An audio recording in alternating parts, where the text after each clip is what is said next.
Yeah, getting all your compost underground is such a relief. It's a lot less work. You get it underground and you don't do anything for 3 months, then you can come back and harvest it. It is sort of like a container underground that is composting everything for you. We have a little bit of an interesting scenario. Manpower isn't really our limiting factor here, but what we do is we always dig as deep as we can until we hit bad soil, or soil that isn't rich in humus or topsoil.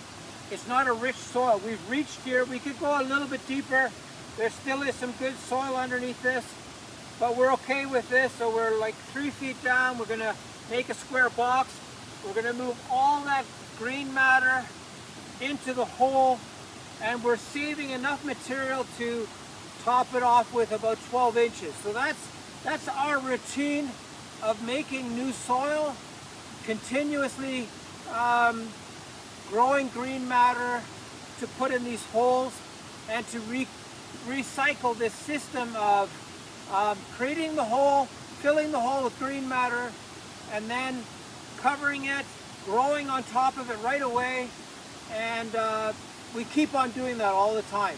And I'm going to show you a trench we made in one of the videos, what's actually going on in there. Yeah, we have a video of our first trench composting video that was done inside this space here. So this has about 3.5 feet of green matter underneath it. We seeded this with chaos gardening with many different seeds, and we've harvested quite a bit of stuff out of here, but we're now ready to, get some of the seeds out of here. Yeah, so we've got about 2 feet of this green matter inside this hole.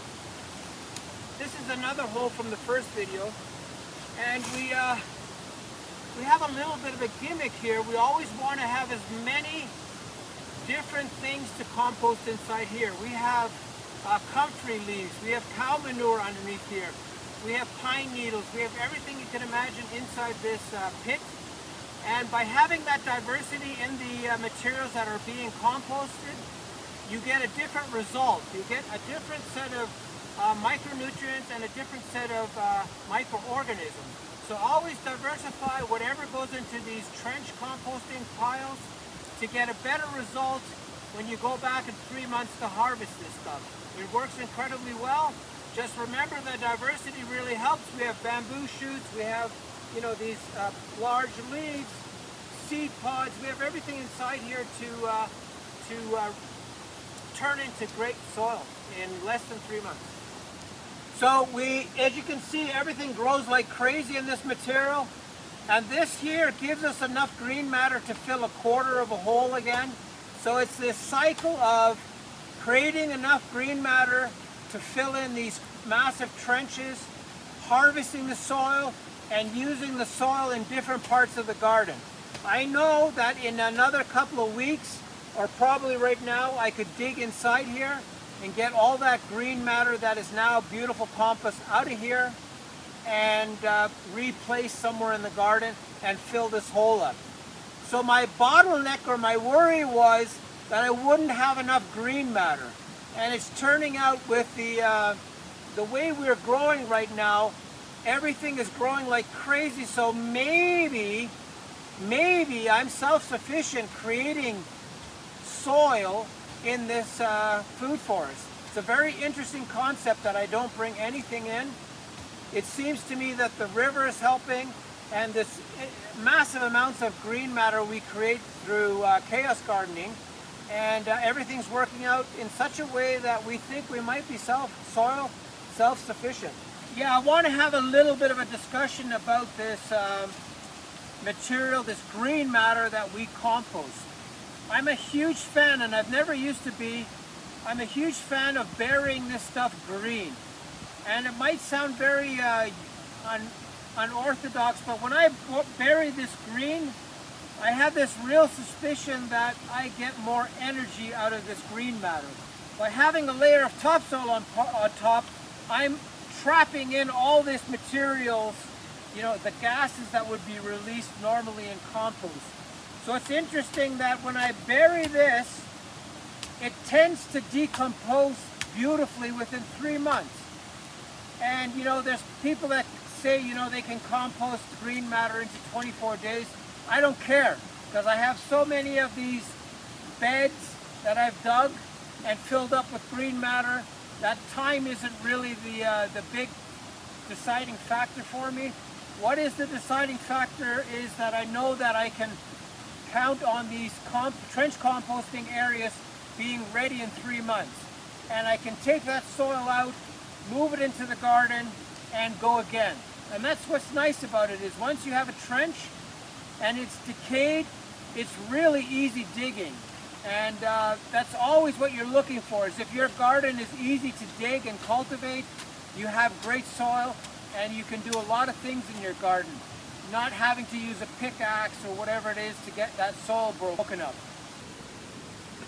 Yeah, you have to figure out what grows really well in your garden. We have bok choy, daikon, radishes, all these things that just create immense amounts of growth.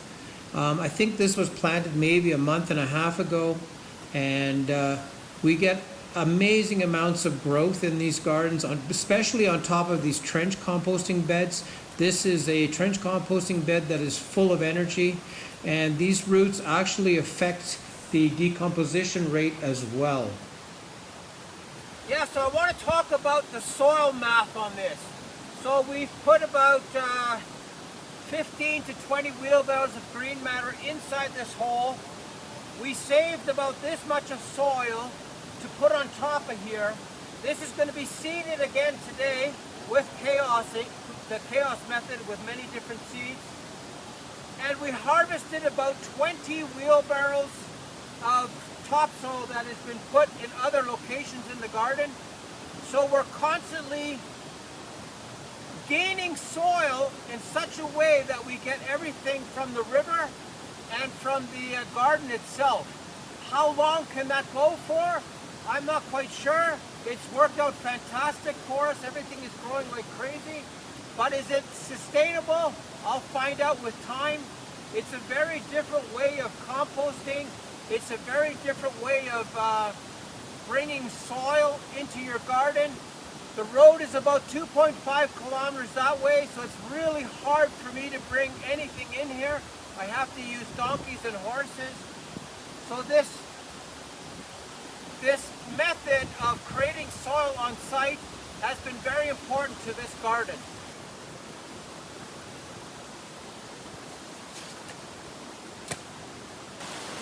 Yeah, so this is a different type of composting that we do.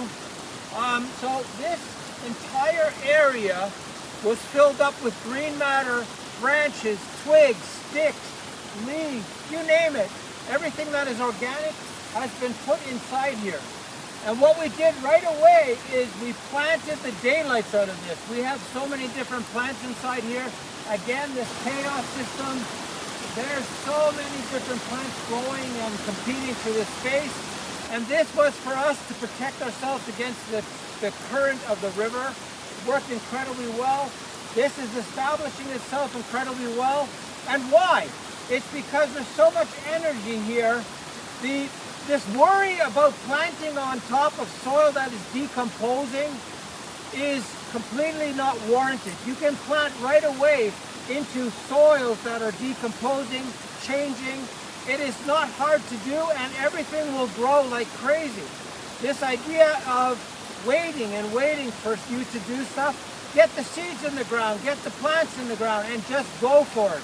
Everything will reward you with this explosive growth, and this diversity that we put inside here attracts all kinds of life, and that life, again, helps with this biodiversity concept of everything growing incredibly fast and as a unit.